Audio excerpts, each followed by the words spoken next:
Back to back বিশ্বকাপের সেমিফাইনালে Argentina, কিন্তু যেই পারফরমেন্সের মধ্য দিয়ে লিওনেল মেসিরা শীর্ষ চারে জায়গা করে নিয়েছেন, তাতে কি সন্তুষ্ট হতে পেরেছেন আর্জেন্টাইন ফুটবল ভক্তরা?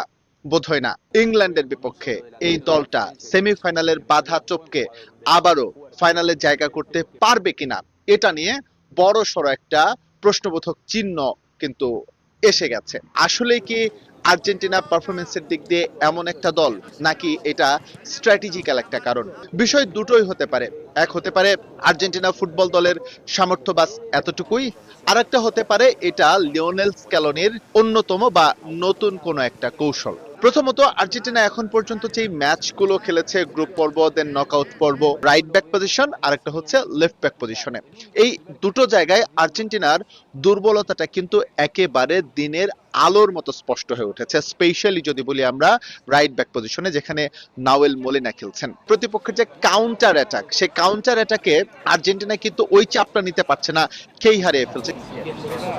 আর্জেন্টিনা এবারের বিশ্বকাপে অধিকাংশ ম্যাচগুলোতেই আক্রমণ করেছে সেন্টার পজিশন দিয়ে, অর্থাৎ মাঝখান দিয়ে আক্রমণ করার তারা চেষ্টা করেছে। কিন্তু প্রশ্ন হচ্ছে যে আর্জেন্টিনা দলে কি উইং এ খেলার মতো, রাইট উইং বা লেফট উইং এ খেলার মতো কি পর্যাপ্ত রসদ নাই, উইঙ্গার নাই? লিওনেল স্ক্যালোনি সেই অস্ত্রগুলো ব্যবহার না করে তার যে পুরনো অস্ত্র, যে বা পুরনো স্ট্র্যাটেজিতেই একদম কপি বুক যেটা শুরু থেকে খেলে আসছে, সেই একই কৌশলে কেন খেলে আসছে?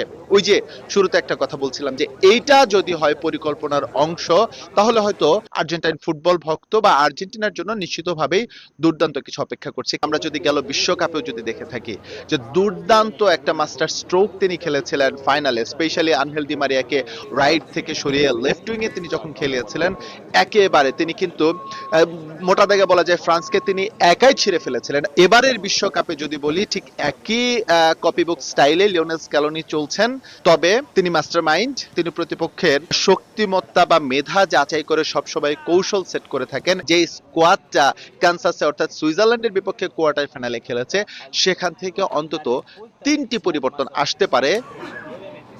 ইংল্যান্ড দুর্দান্ত একটা দল, জুড বেলিংহাম, হ্যারি কেইন, এই দুটো ফুটবলার এবারে বিশ্বকাপে 12 গোল তারা করেছেন। তাদের আটকে রাখার জন্য আর্জেন্টিনার ডিফেন্সকে কিন্তু যথেষ্টই ঘাম ঝরাতে হবে এবং পরীক্ষা দিতে হবে।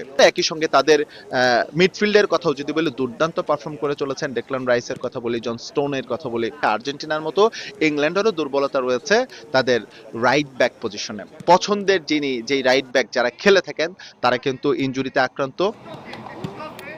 যুক্তরাষ্ট্র থেকে এস এম ইকবাল, সময় সংবাদ।